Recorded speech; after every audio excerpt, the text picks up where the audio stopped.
Hello, and thank you so very much. I went back and looked at that video that we did today on Dream Team, and I could not hear myself. So I'm just kind of redoing this after reviewing it and pulling some things apart. So I certainly appreciate that. Thank you, everybody, for your patience. I started by saying that I love what Lorado had shared, agreeing with good, and that this is being in alignment with good, being aligned with compassion on our journey as we evolve into being able to sustain unconditional love for one another, right? She also talked about choice, and indeed, agreeing with good is a choice. It's our choice. It's a personal choice, and we make it at a personal level. And these choices can emanate energies from us, like love, light, and peace, for the lifting of each other, and obviously for the lifting overall of humanity, which is something that we're trying to do in OnPassive. So it's good. It's good. Now, Mr. Mufara, our incredible CEO, knows and understands that there are choices and that we need to act on those. And he's reminded us many times of those choices, that we have choices and that we have the ability to act on them. And specifically in 2018, Mr. Mafar made a choice to include us in something that would later become, a pretty big movement. And when we started, we were going to be a small, relatively small anyway, marketing platform that would have, maybe 5 or 6 products, I guess. I don't know. But because the world economies by then had begun to rapidly undergo transformation through what we call digital technologies, right? A digital transformation, the OnPassive vision changed, took on new directions, and took on some rather new dimensions as well. And this was all in keeping with what I call a new reality, namely that every company is now a digital powered software or a software powered company rather. Information technology products and software functionality has spread through every aspect of every business, from the back end processes all the way to those innovations that our customers and users see and interact with, the GUIs and the graphic interfaces, the screens. And staying competitive in a world economy now requires digital transformation that is not only capable of keeping pace with an ever increasing demand for newer and faster technologies, but it's got to also keep up with the releases and the updates and be able to offer that technology as it becomes available. Now, OnPassive has reached that level, has made some changes, and has incorporated those changes into its corporate philosophy and operational foundations. Those changes became apparent about halfway through 2019 when OnPassive began its digital transformation from one of marketing by taking on the characteristics of an information technology company. We didn't lose marketing all the way, but we shifted, right? The information technology space includes companies that produce software, hardware, and in some cases, semiconductor equipment. And companies like that also provide internet-related services. Following the shift from marketing to a more comprehensive information technology, right, we added artificial intelligence to the mix and became an artificial intelligence information technology company. This was in 2019. And since then, we've been riding the wave of developmental momentum that has had us becoming not only a respected global contender for world markets, right, a leader as well in them, or we're a leader as well. So in anticipation of this, Mr. Mufari has often said that OnPassive would participate in and contribute to every sector on the planet. So I wanted to go over that and maybe get us to understand that a little more, okay? The global economy is based on trade, and that allows countries to get resources that aren't typically produced domestically. Currently in the global economy, there are 3 primary sectors. The first sector is one of raw materials and such, and OnPassive is active in this by bringing resources together that make physical products. And, well, yeah, we'll leave it at the physical products. The secondary sector is mainly involved with construction or manufacturing and utilities, actually. OnPassive is active in this sector through the manufacture of physical products previously mentioned. And I would expect that we're also going to be involved in the energy products and utilities as well, because Mr. Mufara talks often about sustainable energy and sustainability in general. Now, the third sector is a services sector. It's like transportation, distribution, and sales.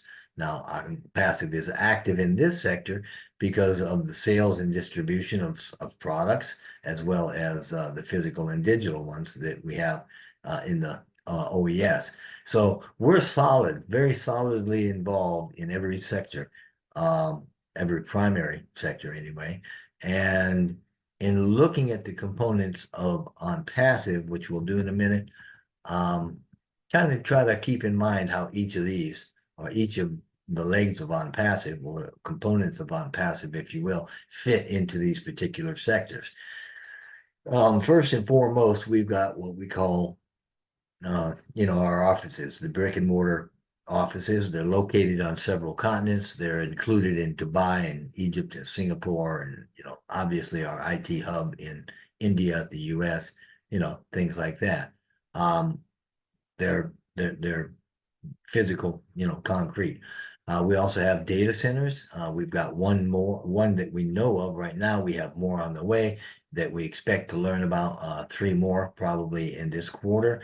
And these assets provide web services, data processing, networking and storage, management, and even distribution within businesses of these types of things. And the goal, for us anyway, is to create a global net of data centers that will help us be self-sufficient as well as increase profitability, especially since we intend to compete directly with at least two of the top web service providers on the planet. Now, we've also got innovation labs, and these are research and development spaces that are, we are totally steeped in AI and machine learning. These labs employ techs and developers, inventors, engineers, brainards, and they're creating new products based on new technologies and innovations. They're developing solutions to existing challenges, as well as deploying new technologies that provide new solutions as well. We have manufacturing. ONPASSIVE is actually producing physical products, right, in factories. And a lot of these are the results of the work being done in the innovation labs. The technologies coming out of there and that sort of thing. We also have obviously digital products. The ONPASSIVE ecosystem is the tip of the iceberg, so to speak, regarding what ONPASSIVE has, and can do. And that's what most people see.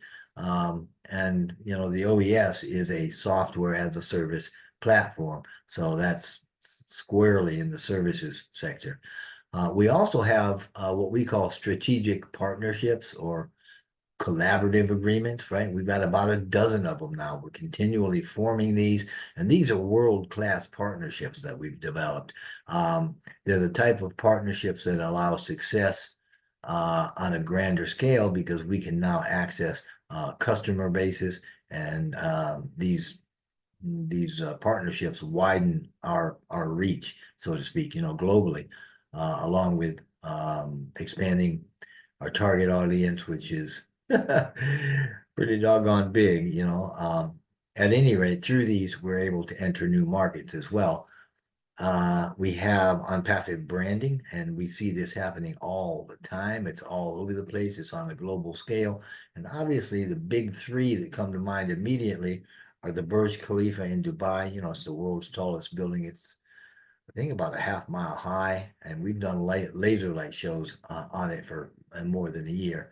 We have the ONPASSIVE station, which is a rapid transit station on the red line of the Dubai Metro, obviously in Dubai, and it's one of the busiest metro stations there, and covers 700,000 passengers a day or something like that, from tons of 160, 70, 80 countries.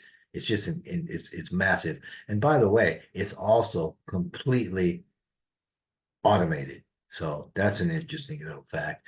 The Eye of Dubai, which is the largest Ferris wheel in the world, 840 feet, I think, features a lot of projection shows that OnPassive is doing. And through all this, I mean, OnPassive is continually adding and growing these components. And in doing so, allows us to develop and maintain what I think is clearly a technologic superpower status.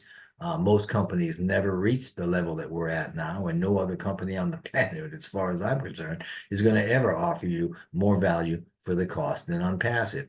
But this is really just the beginning. OnPassive's impact goes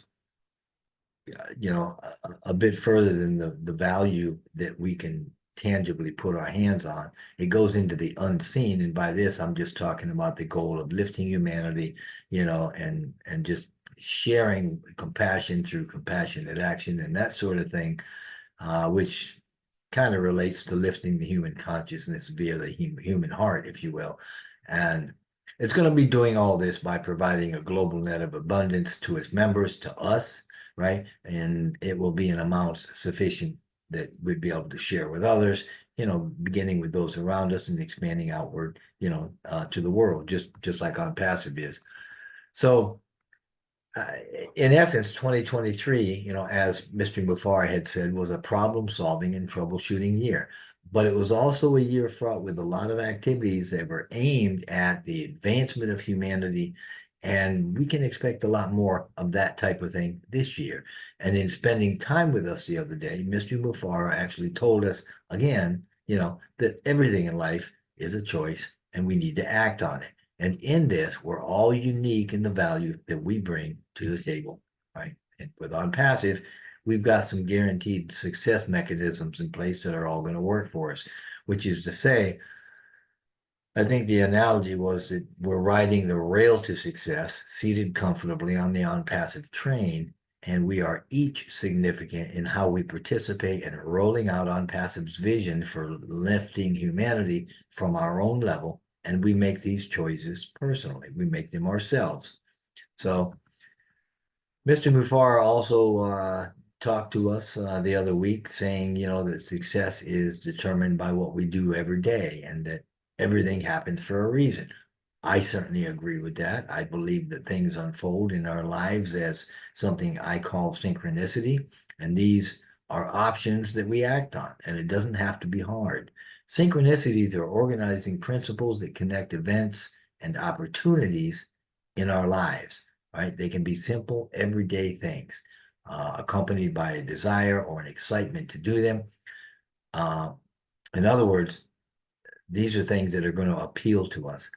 Taking a walk, going to lunch with somebody, tipping the waitress nicely or the waiter nicely, reading a good book, taking a different route, sitting in the sun, taking a swim, relaxing, anything that we'd do on a normal day. The idea is just to look at whatever options are available, no matter what they are, and choose the option or opportunity that's most appealing to us at that moment, the most exciting, curious, or maybe interesting, perhaps, whatever. Just choose on it and act on it. That's what we call following our passion, which we talk about a lot. We've talked about these things before: passion and compassionate action, right? And mixing these terms and mixing these activities with technology in OnPassive is where we get the AI with heart mantra that we talk about. That's how we did it. We mixed the technology with the will, the drive, and the resources and the desire to lift humanity, by doing the right thing. And so it goes. More and more things come to us that we can act on, and choice after choice after choice, we're led along this path or journey that we call life. Now, the underlying premise here is that it's not that hard to act on our passion. We just simply need to pay attention to the simple things in life, at least in the beginning, and then act on them to the best of our ability. If we do, we're going to be in a continual state of success, of always succeeding. And of course, that's what we're expecting through OnPassive. We are expecting big things. And I am expecting that we're going to see them shortly, many of them probably this quarter. Of course, we know that things are going on in the background that we have not been privy to, and Mr. Mufara has indicated that some of these are game changers. Now, because we're in a microcosm of humanity, meaning, we're a sampling of the whole, like I think I used the term taking a gallon of water from the sea, the gallon of water and the sea are both made of the same thing. So that's kind of how we are with ONPASSIVE, right? We represent a sampling of humanity.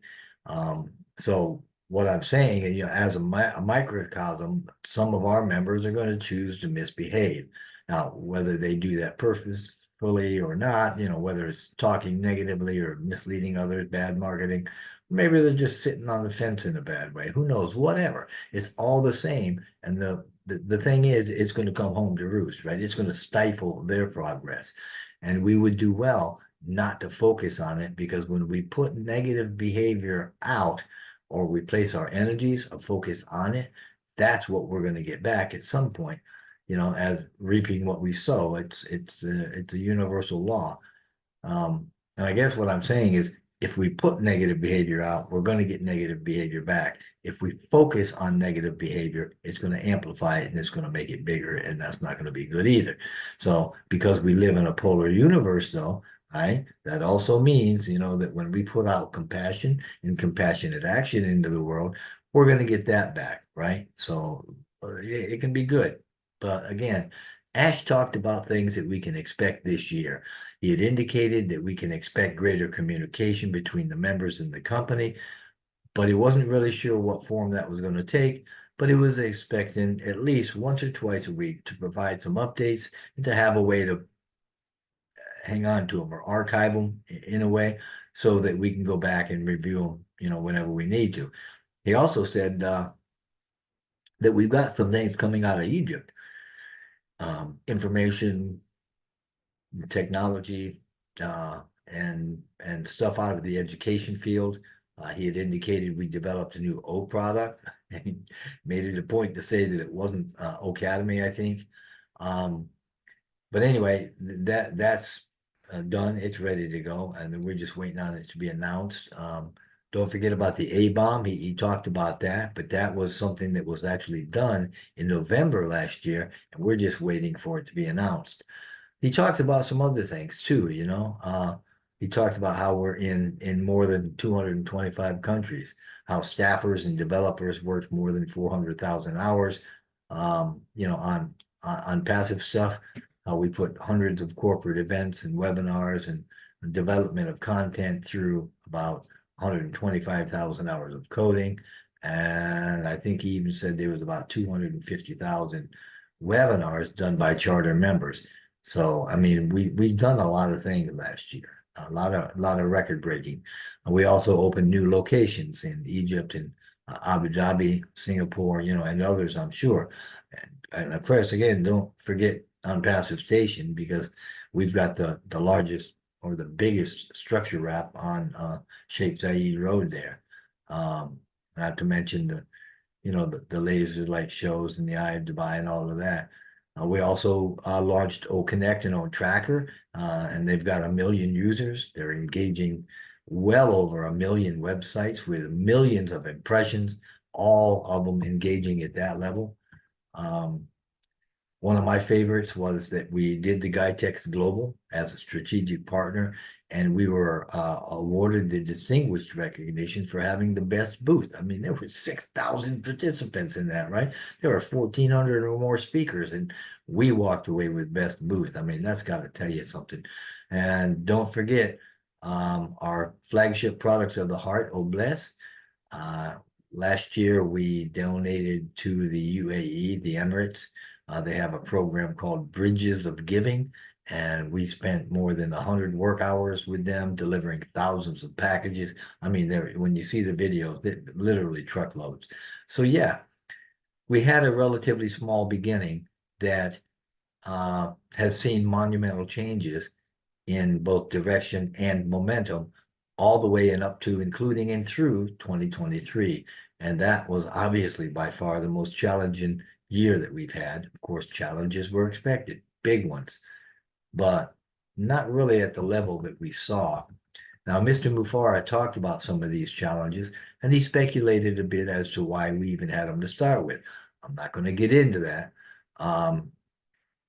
We touched a little bit on it a little bit ago, but I guess, I will say that there were also some bad actors within, the IT sector and some big companies and government, and just, people are out there that don't want to see us succeed for various reasons. So the bottom line is that ONPASSIVE is above average, that we are the correction to the corruption, and our AI with heart is geared toward making the best global impact and will lift humanity as a true beacon of hope.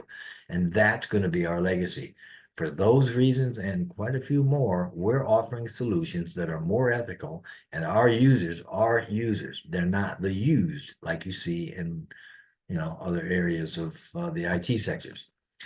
We have undoubtedly made some mistakes, as Mr. Mufara talked about, as any company will, and that's okay. And since our company has risen faster and surged farther more quickly, we may have been experiencing some of those greater challenges as a result of that. But we have certainly never committed any kind of crimes or done anything damaging or harmful to our members or humanity. Of course, we all learn from mistakes and from the mistakes of others, and we could certainly tweak, how it is, what we do, and how we do it. Regardless, the model that we're building here with OnPassive gives access to a single platform, which is AI driven and automated, and it allows a way to benefit abundantly from the company through its monetization, right? You can earn money with it. It's the best model on the planet. And Mr. Mufara has also indicated that if he had to do it again, he certainly would. Not only once, but he'd do it again and again and again, as he said in the video, right? As a matter of fact, he'd do it for reasons that include things that we don't even know about. So for now, though, we've completed what he called phase one. That's what we're coming out of. So the foundation has been laid, and the challenges faced have been instrumental in expressing and demonstrating our resolve as we announce our arrival to the world and give the world a peek of what's really coming down the pike, so to speak.